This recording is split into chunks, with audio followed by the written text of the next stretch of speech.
So Mill to Mall, Historic Space Reimagined, tells the story of the recent history of the Champlain Mill during the 1980s, 1990s, and early 2000s. I definitely remember coming to the Champlain Mill. It was originally a mill. It had been made over into a mall. I took an aerobics dance class, I think it was 3 times a week, in the 1980s. It was a fun place, an exciting place to be, and that's my memory. Well, this was just before we were married. This was 40 years ago. Right. Haven't changed 40. a bit. And trying to memorialize something that had its day, and it was part of Winooski. So the Champlain Mill building was built in 1912 as part of a complex of textile mill buildings here along the banks of the Winooski River.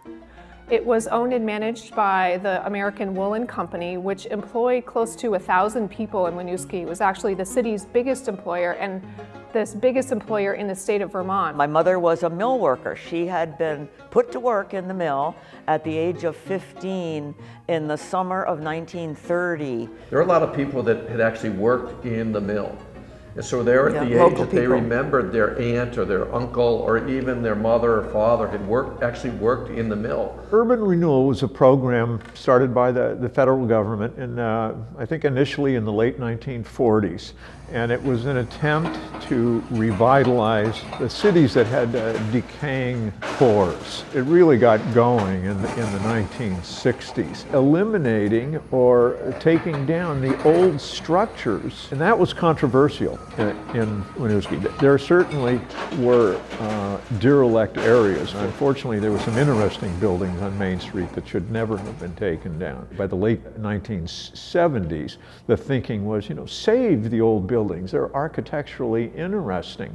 This building was abandoned. It looked like a derelict building. It was really an eyesore, and it was quite a revelation when someone bought it and decided they would renovate it and have shops. And I think at first a lot of people came to see what was going on. When the mill opened up, it was huge. I mean, everybody was, oh my God, this mill had been around for so long, had been vacant, nobody had been inside.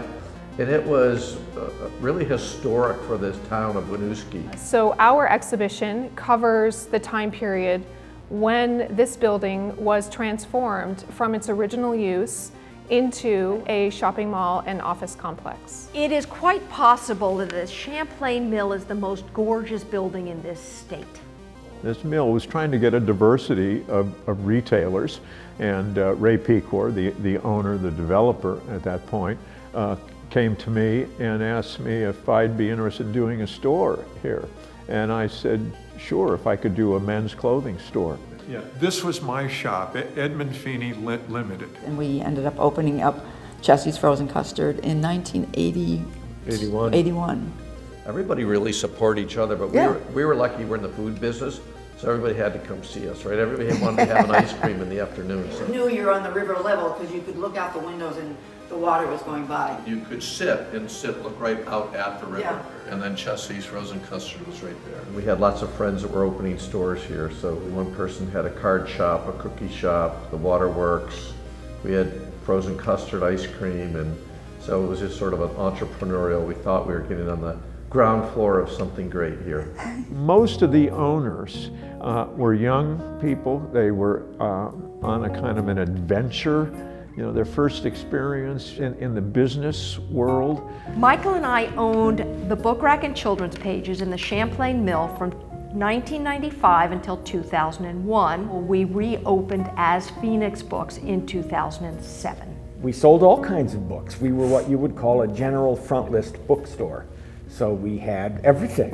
Chris Bojalian, Archer Mayer, Frank Mosier. They all came down here and did readings in here. There was a bookstore on the lower level, paper peddler.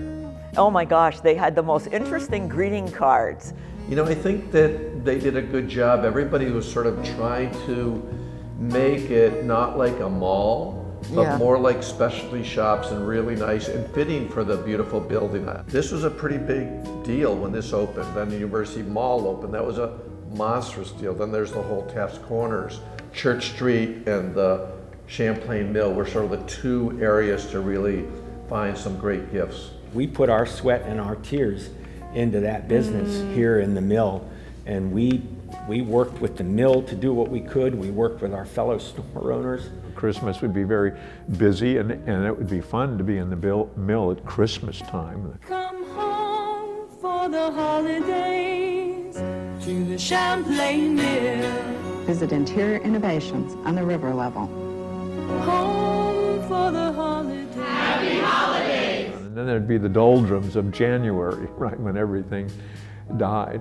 The memories did come flooding back. The authors that we had here, the events that we held, the people that we worked with through the writing classes. It's why we have stayed in the business, isn't it? We owe the mill Everything. a lot. Ray was a pretty savvy businessman. I think he took a real gamble on this. I mean, it was an expensive building to renovate. He had a vision for the building. You know, it takes someone like Ray to put together something like this, and his enthusiasm was actually why most people joined. And Ray really mentored a lot of us. So if you think of us, we'd never been in business before, and now we have a business with 250 people in Vermont. We have him to thank. And I think what's hard for the store owners is it's just not a high traffic area. We were opening at the same time, I think University Mall had opened a little before, a little after. You know, that's a higher traffic area. So when you're selling ice cream, you sort of need lots of people walking back and forth. The Champlain Mill was presented as a fancy upscale sort of space, and it was located in a working class community. And we heard plenty of times, oh, that mill's not for us. We can't shop there, it's too expensive and so forth. We were going to concentrate more on the wholesale. Yep. And so we decided to sell our business downstairs on the river level, the retail business. And then we moved to where we are right now, which is across the Burton Snowboards in Burlington. And that's where Rhino Foods is, and that's where we make lots of cookie dough for all the major ice cream manufacturers in the country. We make a lot of product for other people there now. Currently, we are involved with 3 Phoenix Books locations in Essex, Burlington, and Rutland, and with 2 other bookstores, the bookstore in Brandon and the Yankee Bookshop in Woodstock, so 5 total now. Waterworks is reincarnated, isn't it? It's here again, yes. So our exhibition, Mill to Mall Historic Space Reimagined, is part of a constellation of events happening across the city of Winooski starting in March 2022 to celebrate the city's centennial. And it was really inspired by museum visitors who have come in over the years and shared their stories. This is a story about community. We have this amazing community landmark here in Winooski that's endured for more than 100 years. We have the story of the community of the small business owners and the employees who worked in the building during an important time in its history. And then we also have a lot of community memories, local people who remember coming here during its heyday as a shopping mall. Mill to Mall Historic Space Reimagined encapsulates the reminiscences of many individuals who worked here, who shopped here, who dined here. And we invite museum visitors to add their stories to the mix as well.